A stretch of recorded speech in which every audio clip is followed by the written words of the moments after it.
Sharjah has human-centricity in its core. That really stems down from His Highness the Ruler's directions and his vision for the Emirate. And it's our role to really reflect that in everything we do. So more than that, digital transformation should be human-centric at its core. We have the pressure of the surroundings where everyone expects that because of the directives of His Highness the Ruler.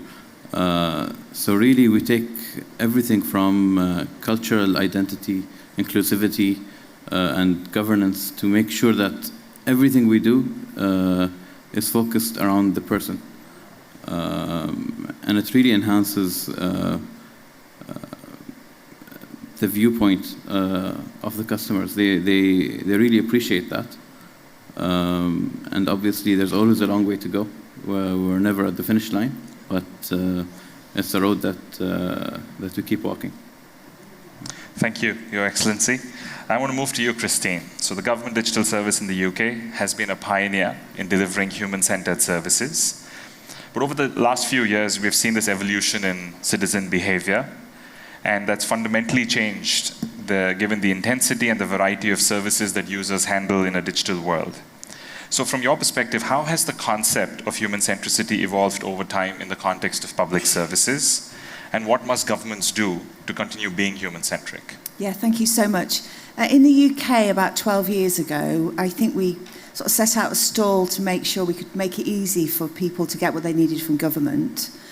But the world has changed absolutely now. So we're now at a stage where we opened a single front door, the thing called gov.uk in the UK, which made a tremendous difference for citizens. But now we look at it very differently, and we think about a full channel approach.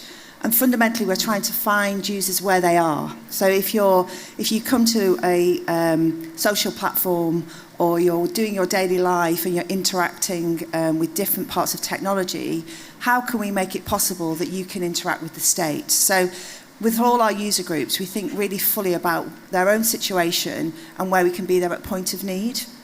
And so what we've done in the UK in the last few weeks is we've set forward our digital blueprint, which sets out the next stages of how we'll tackle that problem. But fundamentally, we're starting to think about the full end-to-end service and thinking about all the channels that we can meet people where they are.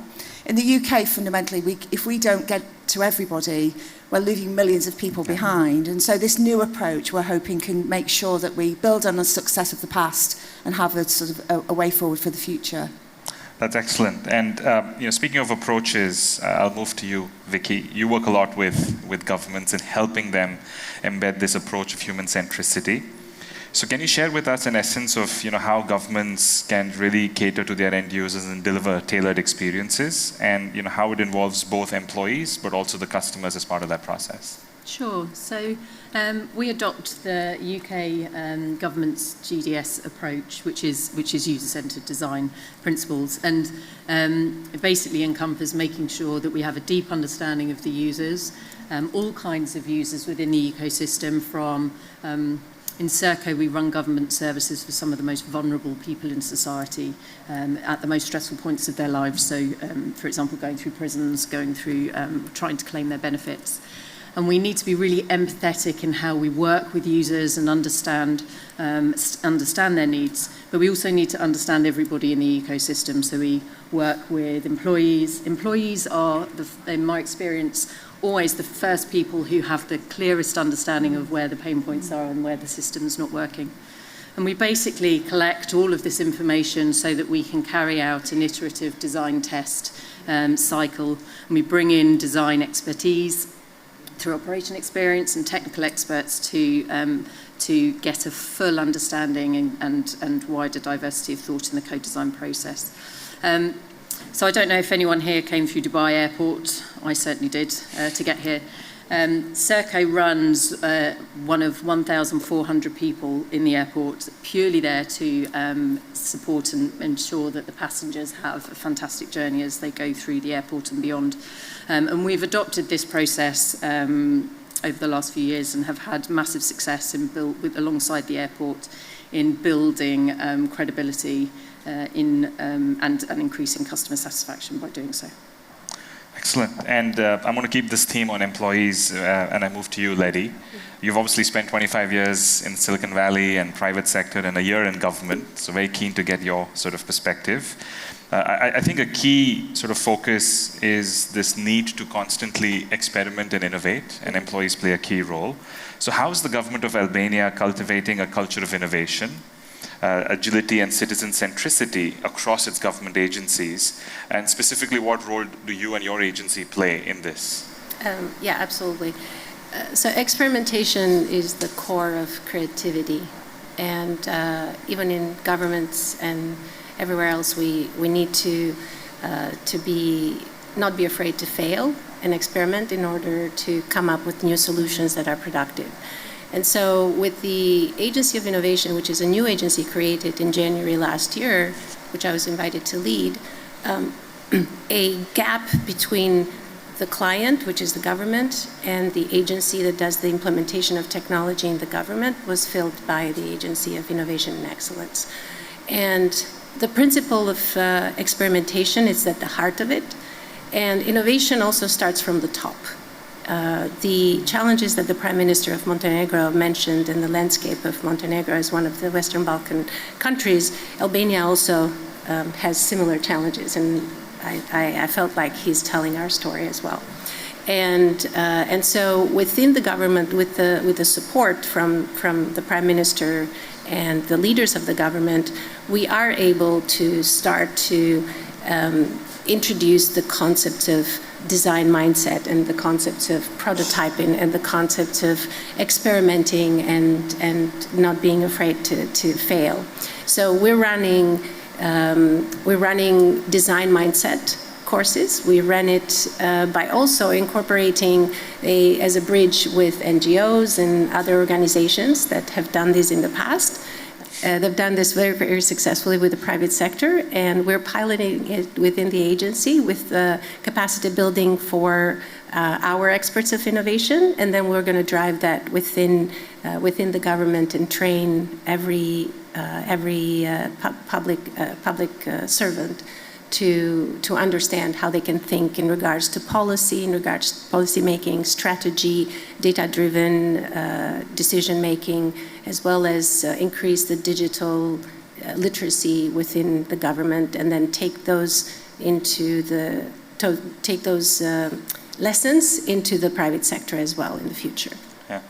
Just as a quick follow-up, so what are some of the early sort of successes that you're seeing at the end of this rollout of these courses and training programs? Yeah, so it's been very interesting. We've started to introduce the concept of prototyping. So when we sit in tables with leaders, we did a transition from everything we described on paper, the legal archiving process, and so we introduced the process of prototyping, demonstrating, and presenting the ideas in a more visual way, and that has proven to be very powerful.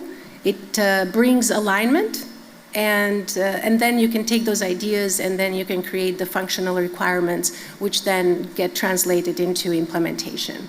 And that has been a very, very powerful tool that the leaders in the government have appreciated. That's great, thank you. Your Excellency, I'm going to come back to you now. So, whilst the frontline or the front-end experience is quite important, to truly be human-centric, we need to look at what happens behind the scenes as well, right? So, seamless service delivery depends on aligning the back office to the front office.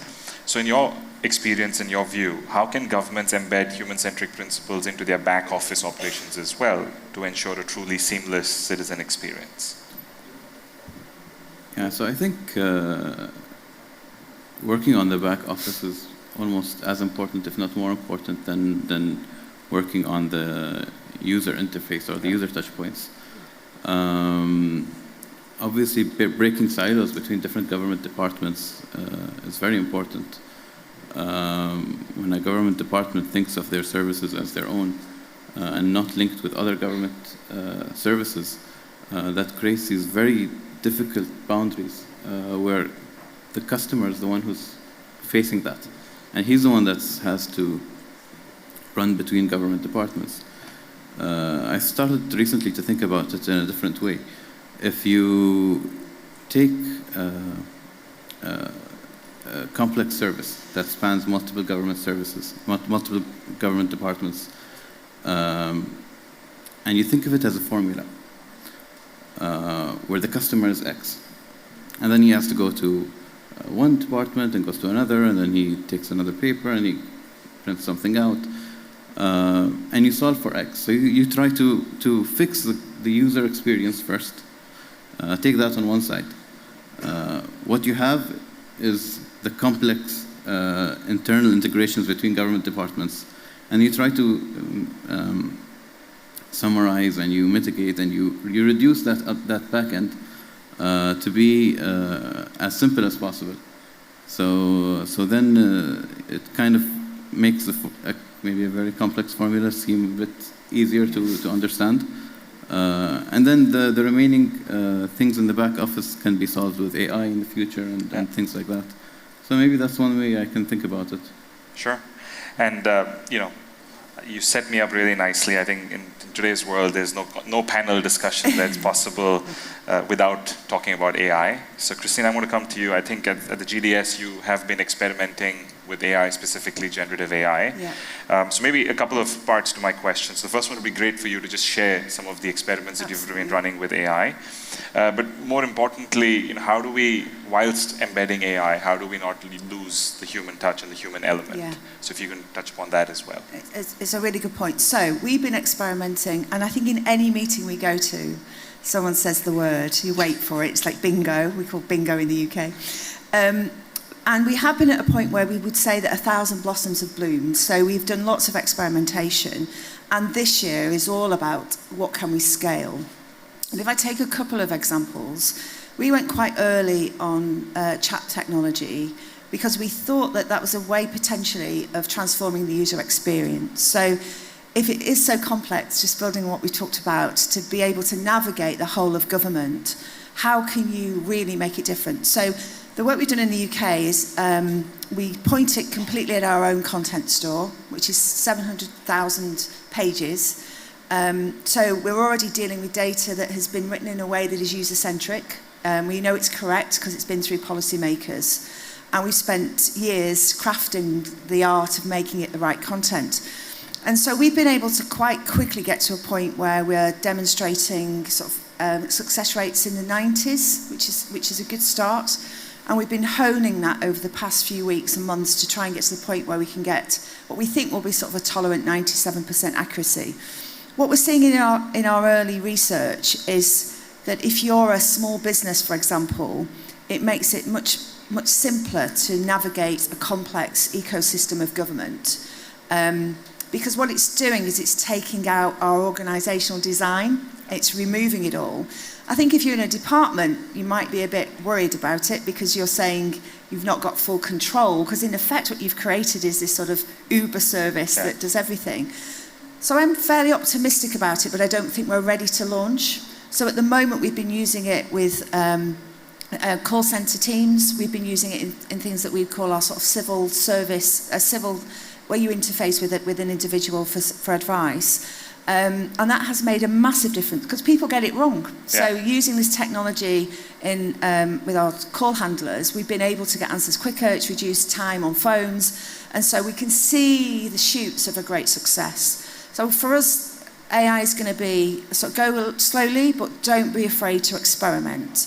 And then just a second area, we've done a lot of work with policy making, and I think this is a game-changing part. Whereas that is a very complex, long process. And being able to take out the toil, the work that you get to a point where individuals can be dealing with 20% of the problem as opposed to 100% of the problem, already we can see that that's going to make a big difference to how quickly we can inform and enforce policy. And that could be a game changer for the UK government. Yeah, I think it's some lessons that can be learned by pretty much every government that's experimenting with AI as well. Just conscious of time, so I do want to get in a few more questions. So Vicky, I'm going to come to you. I think picking up on what Lady mentioned early on, I think this notion of creating experience labs within government that creates the platform and the mechanism to constantly improve customer experience.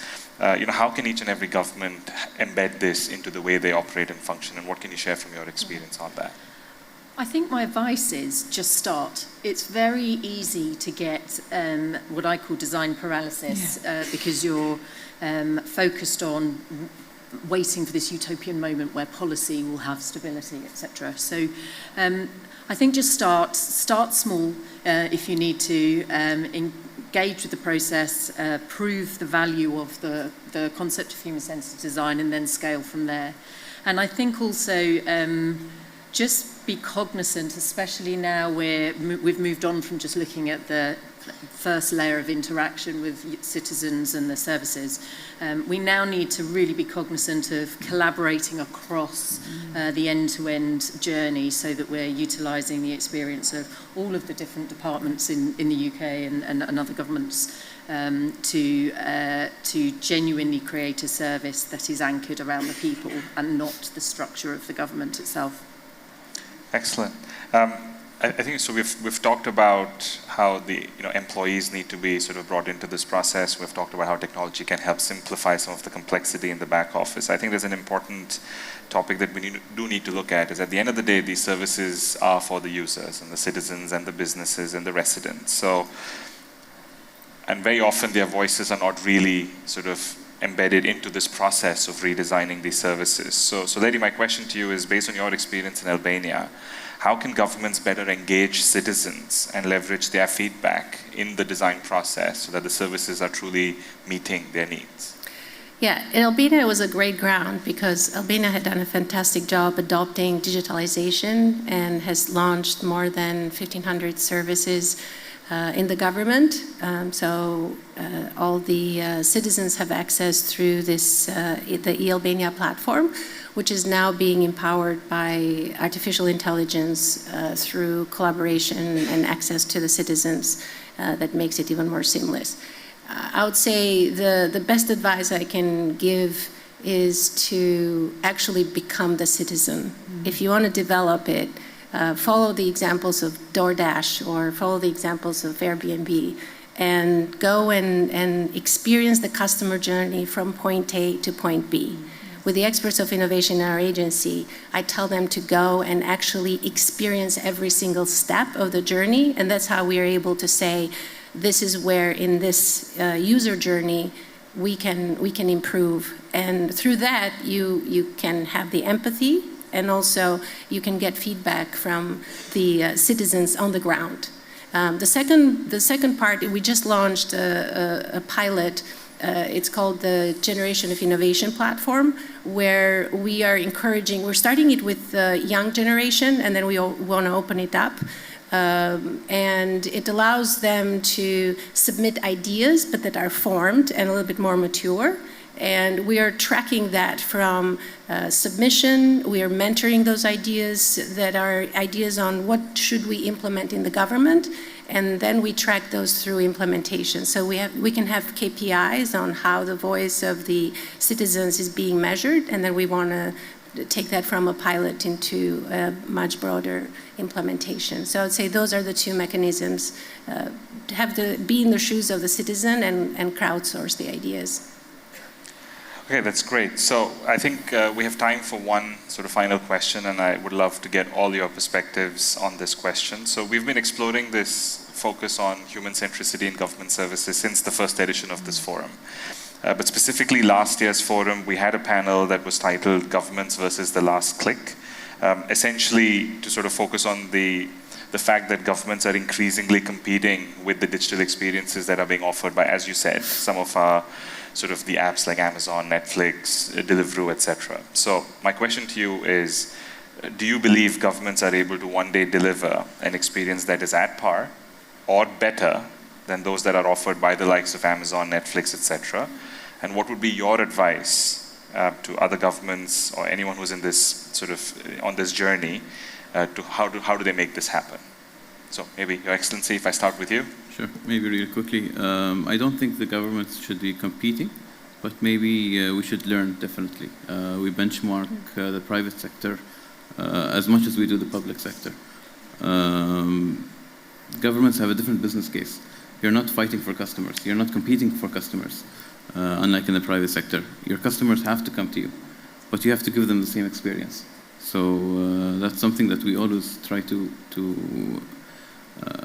elevate in our user experiences. How can we provide something that the private sectors, that the customers are used to from the private sector. So that's kind of the way I look at it. Thank you. Vicky? I think we should absolutely be learning from the private sector, but they are fundamentally different services. We have to design for all, not just the people that choose your brand. We need to think about things like trust, security, inclusivity, as opposed or in addition to expediency, hyper-personalization, etc. So my one piece of advice would be, let's not aspire to catch up with private sector. Government should instead set its own public service standard for service delivery, which encompasses all of those factors. Letty?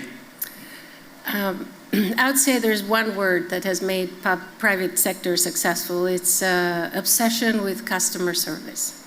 And if we're to learn one thing is how do we have a different motivation, or how do we emulate the motivation that the private sector has? Because if you don't have adoption, if you don't have customer success, then the company fails. Mm-hmm. And how do we emulate the same thing and benchmark it into the public service with a different motivation? And the motivation is obsession with customer service. And if we follow that, I think we can accomplish all the things that we talked about today. So I would go a little bit harder. I think we can be as good as the best banking app. If we think about transactions, we should be as good as anybody else. And I think for one reason, really, well, two reasons. Being hard, it takes out costs from government, which is really important. But if government services work, they think that government works. So if your services are bad, the trust with government falls. All the data points to that. So getting it right means that the trust with government goes up. So I think we need to be as good as the private sector. Yeah, I'll say this before I bring this panel to a conclusion. I've been a proud resident of the UAE for the last 15 years, and I must say that under the visionary leadership of a number of people in this room and outside, I must say public services here are already at par. Yeah. In many cases, it's only getting better, but it's encouraging to hear these perspectives from all of you. So as I bring this panel to a close, I think there's three key takeaways for me. I think human centricity is not just about the front end. It has to be embedded pretty much across every layer and into the DNA of government operations. Technology must enhance and not replace the human touch. And I think everything, as you have nicely summarized in the last question's answer, we have to embrace continuous innovation, customer obsession, to truly remain relevant. So great government services don't just serve citizens, they truly connect with them.